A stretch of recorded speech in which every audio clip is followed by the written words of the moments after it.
teach you the overman. Man is something that shall be overcome. What have you done to overcome him? All beings so far have created something beyond themselves.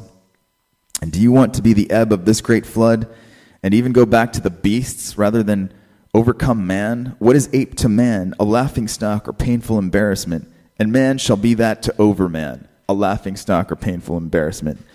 You have made your way from worm to man, and much is still in you, is still worm. Much in you is still worm. Once you were apes, and even now too, man is more ape than any ape. The overman is the meaning of the earth. Let your will say the overman shall be the meaning of the earth. Man is a rope tied between beast and overman, a rope over an abyss. What is great in man is that he is a bridge and not an end. Okay. Very straightforward, very Darwinist. Okay? We are in an evolutionary process. Meaning and the purpose in life now becomes to evolve fully. And according to Nietzsche, the way we currently are is still in this. We're still in this process of evolution, so we have not quite achieved our full potential. Now, this gives rise to all sorts of hateful ideologies. Okay, and it's no wonder why Nazism adopted these Nietzschean views. It's very simple to understand that. So, just to sum it up real quick here, Nietzsche hated God, did not believe in God, did not want to envision a world that included God. Therefore, life becomes about evolution. Life becomes about this quest to perfect man, to create a new race of man, a new Superman. Very Nazi. Unfortunately, this ideology still exists, underneath the surface in life. That is the truth. Whether you recognize it or not, you probably don't. If you do, you're a step ahead. Okay? So that is Nietzsche. Moving on to Camus. Camus was known as the philosopher of the absurd. Absurd fits in with this idea of nihilism. Absurdity was basically the fact that we live our lives and existence so greatly, but at the same time we know we will eventually die, and ultimately our endeavors are meaningless. Okay, more of the same. More of a godless reality, a complete rejection of spirit, a struggle to define meaning, and sort of defining meaning in the process of defining meaning. Kind of heady, okay? But that's Camus. Moving on to Sartre, Jean-Paul Sartre. Again, complete rejection of God because there is no creator. In Jean-Paul Sartre's mind, he believes that everything in itself, people, things, everything that exists, are infinite and overflowing. Okay, that's what he believed. Okay, because there is no creator, everything here, this piece of paper, this microphone, the computer, everything, my left foot, infinite and overflowing. And because of that fact, he believed that the human mind was incapable of fully understanding anything because we are just feeble organisms, I guess. And we were stuck in what he called the human condition, because to try and understand anything only limits the subject, what you are studying, so there's never any true understanding. And the human condition was just this constant state of anxiety. Now, I can totally understand how you would come to that conclusion based on this philosophy, because there is no understanding anything. There's no meaning. There's no truth. You're just walking around telling yourself how lame you are.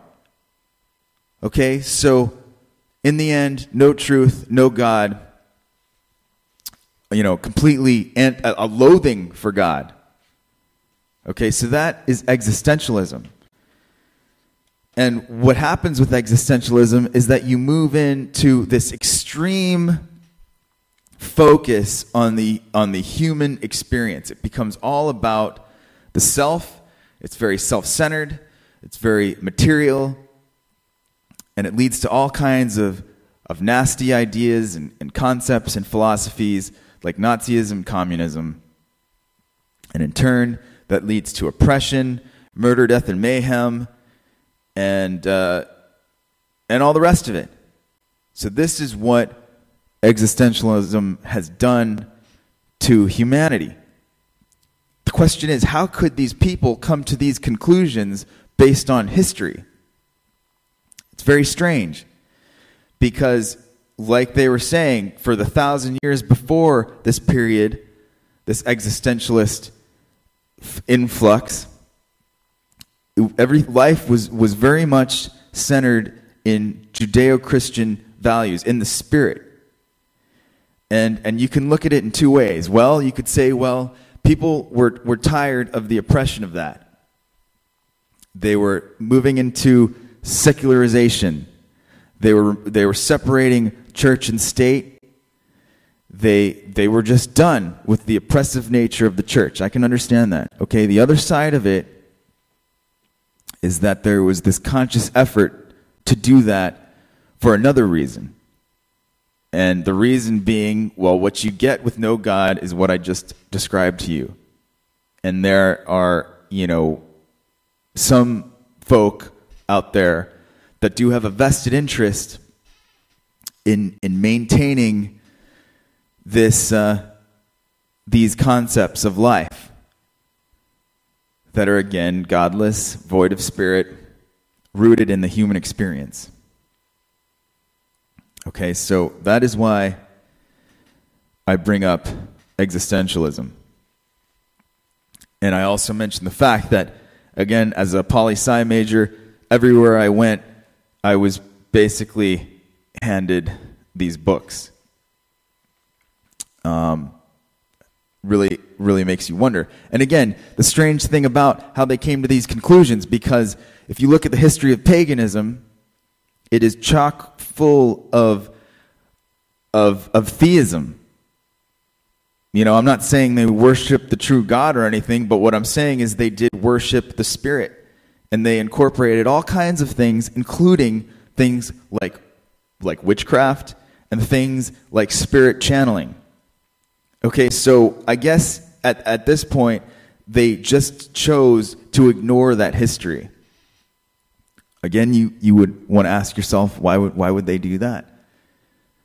Well, for a combination of reasons, I think you can come to your own conclusions.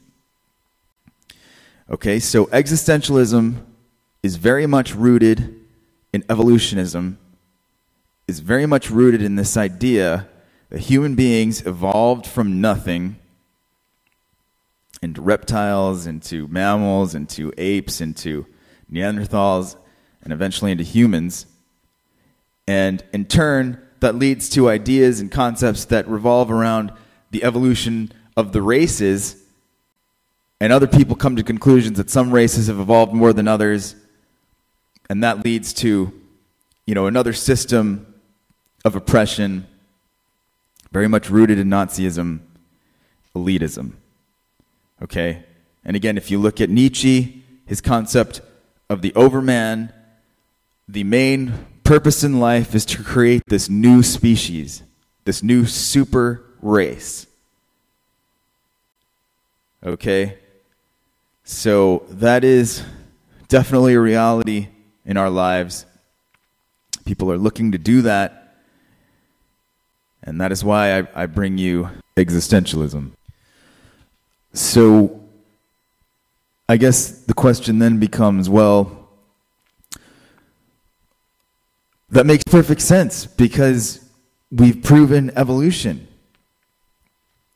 Okay, evolution is scientific fact. It is now universally accepted.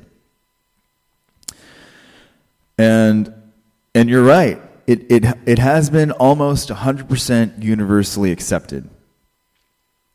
And if you watch Ben Stein's movie, you'll see how college professors will be conveniently removed from the scene at even the slightest mention of creationism.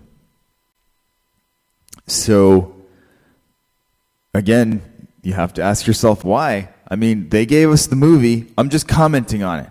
Okay? I didn't produce the movie. I didn't have anything to do with any of this. I am just making a comment about the fact that this is the information that he presented us with.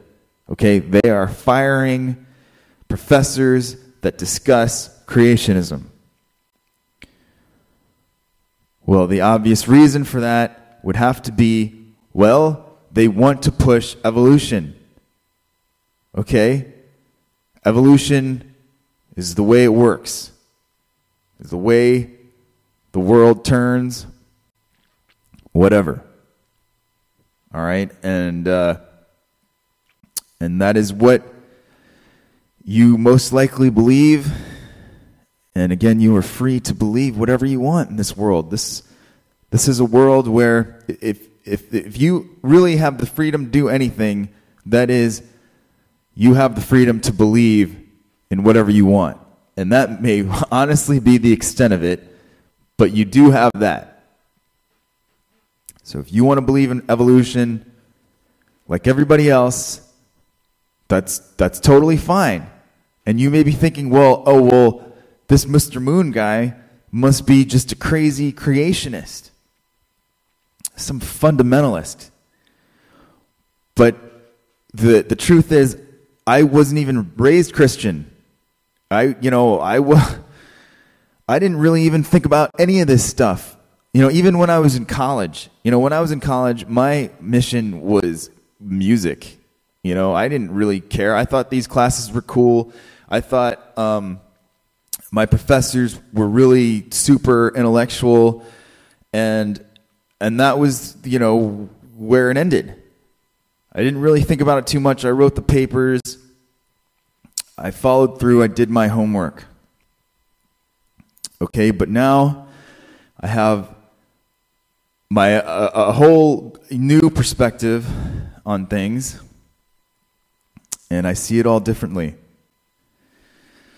which is why I am presenting it to you, and whether you choose to listen or not. And for the most part, nobody's listening. Okay, there are a few people listening, and again, I'm just minding my own business here. I'm not trying to hurt anybody's feelings. I'm not even mentioning. I'm talking in abstractions. I'm just a normal guy. Okay. But anyway, so what I'm trying to say is, I think to a certain extent, we should not close the door on the evolution debate. And I intend to pursue that in the future. I just don't plan on pursuing it now, because that would warrant a much longer podcast, and I know people on YouTube have short attention spans, and this is turning into something